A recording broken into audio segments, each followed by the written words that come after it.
Hello, and welcome to The Hitchhiker's Guide to Humanity. My name is Erica, and I am your host. If you have not listened to the first episode where I describe Earth School in a very rambly ADHD type of way, go on and listen to it.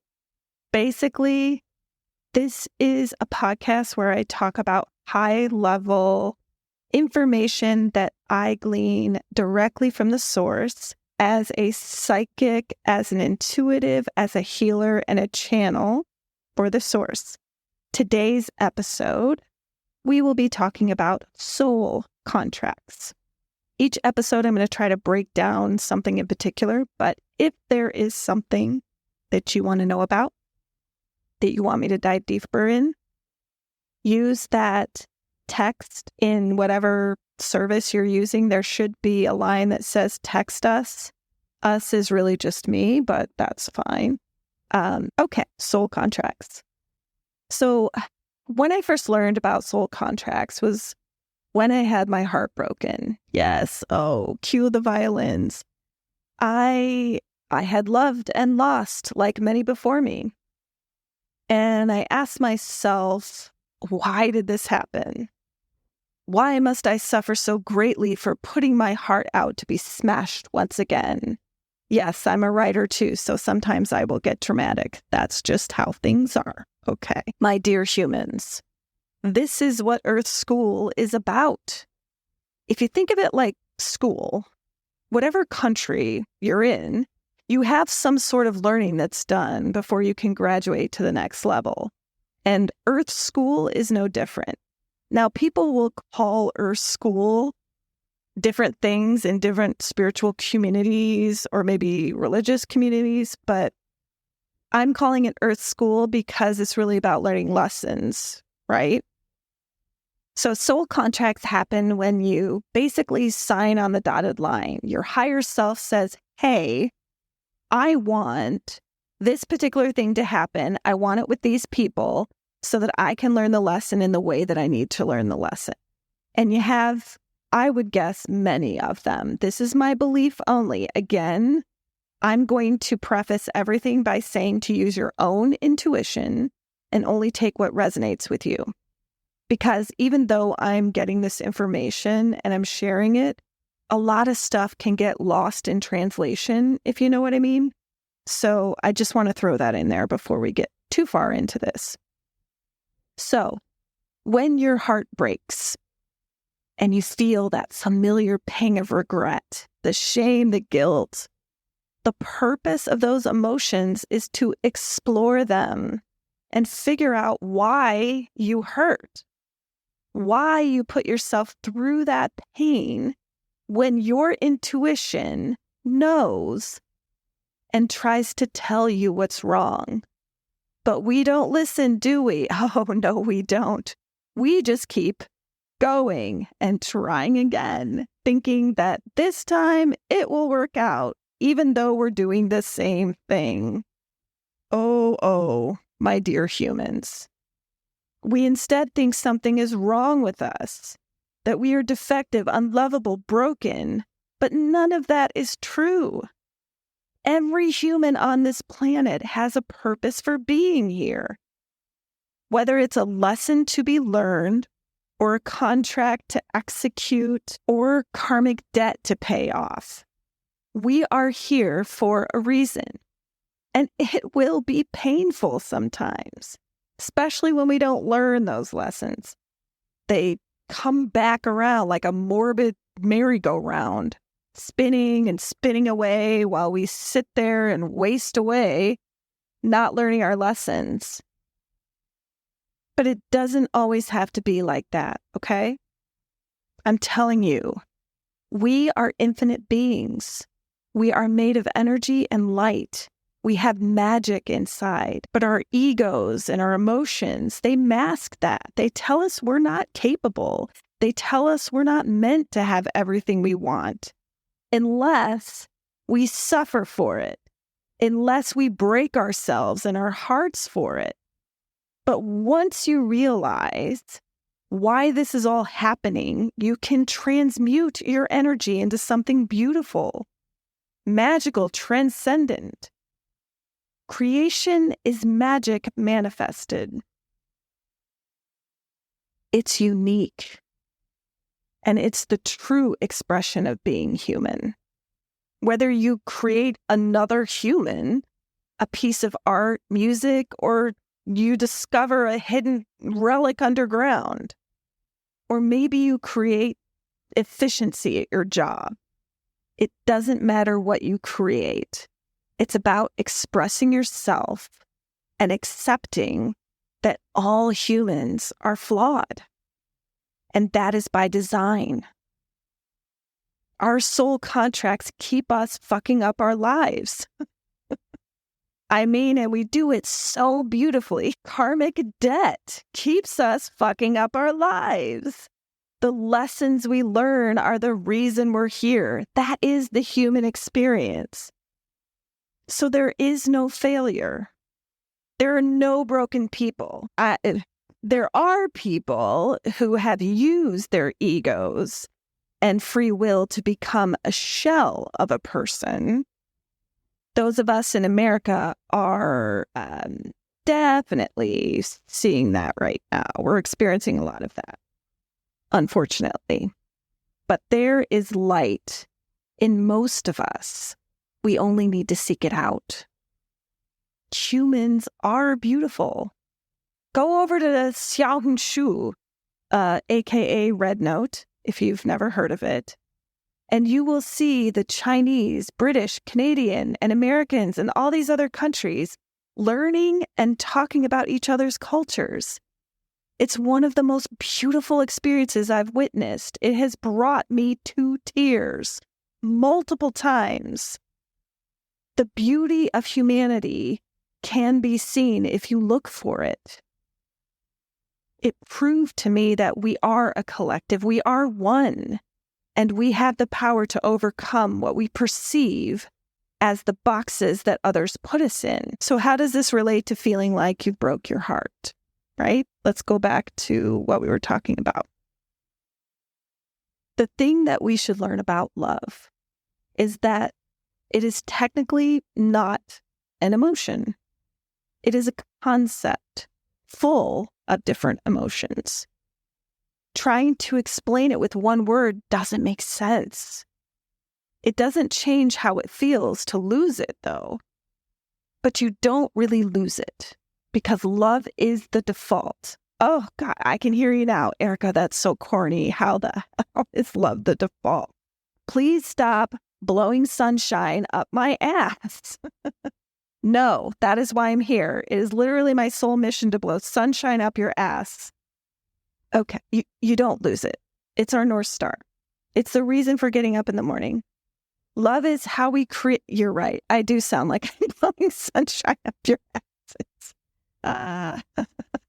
It's okay. You know, in these dark times that we are living in, we could all use someone to blow sunshine up our damn asses. So if you're still here with me and you're listening, then that's why. You want a little sunshine in your ass. Oh, okay. Well, that went somewhere I didn't. Anyways, love is how we create. It's how we connect. It is the thread that runs through us all.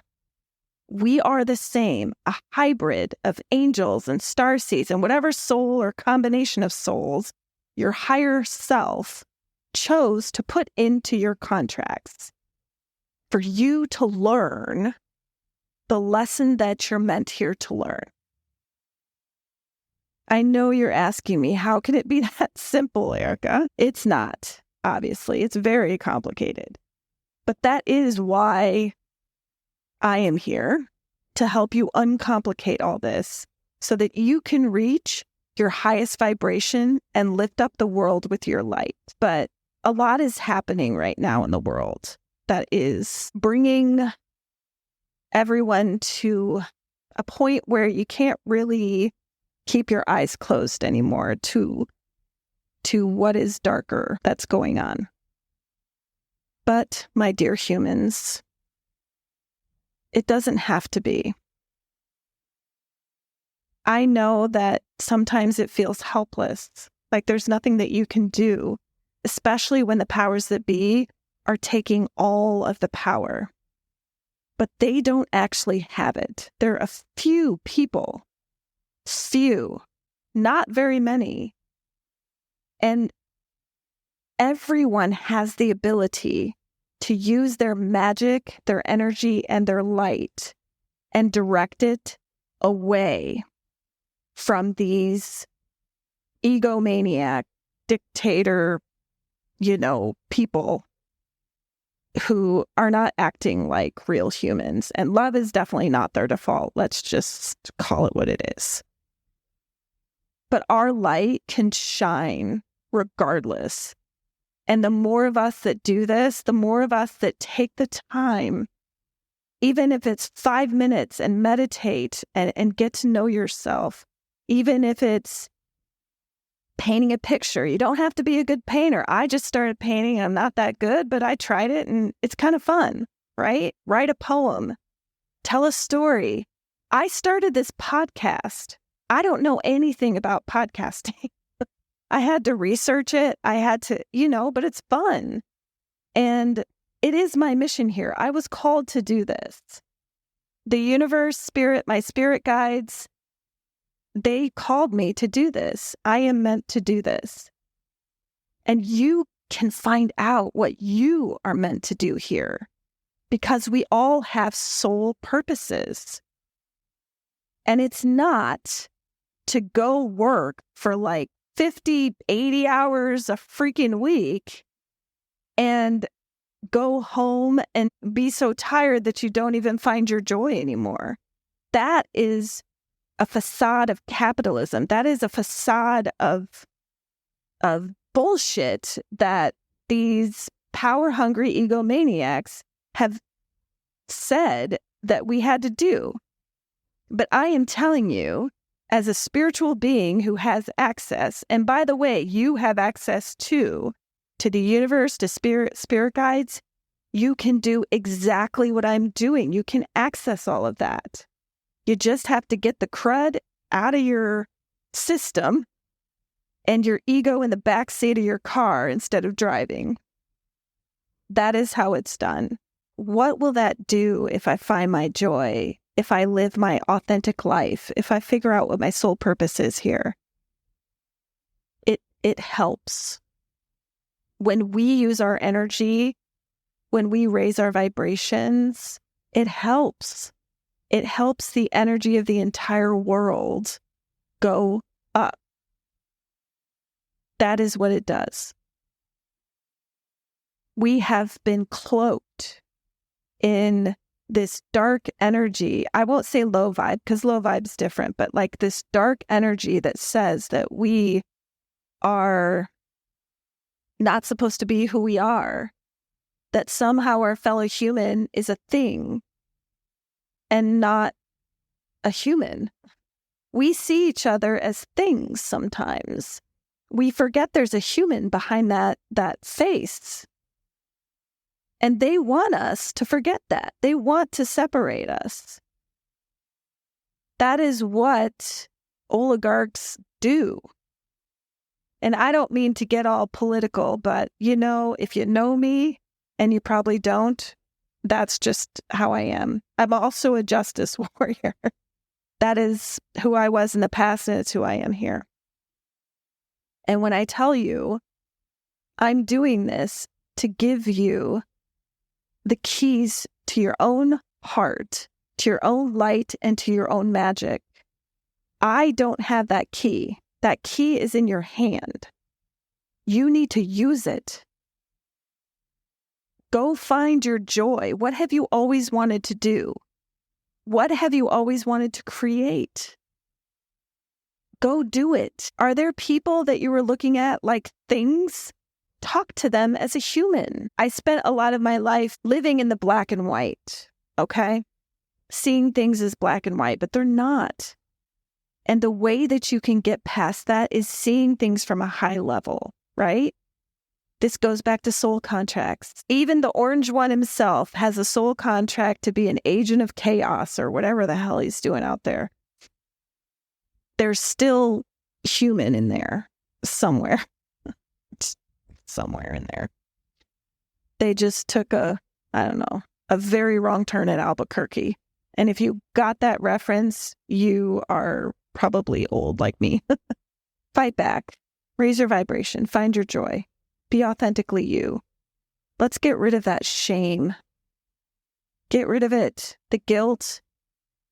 It's not necessary because everything that you experience has been planned out for you. Now, we still have free will, but you always go back to the path that you're supposed to be on, the destiny and the fate that you always go back to that. Your spirit guides will always guide you back, whether you know it or not. There are no coincidences. So if you ever want to know what soul contracts you have, take a look at your life and the people in them. Take a look at them objectively. Who has caused you to grow the most? Who has broken your heart? Think about the fact that there were two people in that relationship that were learning lessons, right? I'm sure that the other person had their heart broken too. That's how it goes when you share your hearts with someone. That's a lesson. It was planned. Your higher selves, both of you, said together, hey, yeah, we got to learn this. So why don't we team up? I know that sounds morbid. Even the darkest moments of your life were people that you put there for reasons. And you don't know if it's even your reason, right? Because the way that soul contracts work, you also play roles in someone else's lesson. So sometimes just one thing you do will affect somebody else and send them on their path. It's like a chessboard with chess pieces. And so if you look at it like that, it's a little less scary. And you feel a little more of humanity, right? And you get to look at people as if they're human and not things. Okay. Until next time, peace and love to you all.